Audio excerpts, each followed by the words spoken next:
Кейде өзімізге сенбей қаламыз. Бірақ әр баланың ішінде ерекше бір әлем бар. Ол армандар әлемі. Бір кішкентай бала түнде тәтті ұйқыға кетті. Ай сәулесі оның бөлмесін жұмсақ жарықпен толтырды.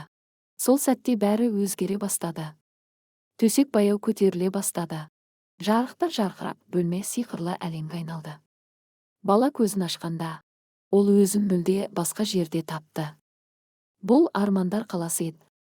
Мұнда үйлер аспанда қалықтайды, жолдар жарық шашады, ал ойыншықтар тіріліп сөйлей алады. Бұл әлемде бәрі мүмкін еді. Бала қуанып жаңа әлемді зерттей бастады. Бірақ кенеттен алыстан қара бұлт пайда болды.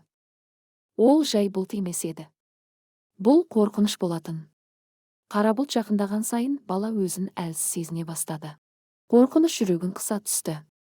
Бірақ дәл сол сәтте ол бір нәрсені түсінді. Шынайы күш оның ішінде екенін.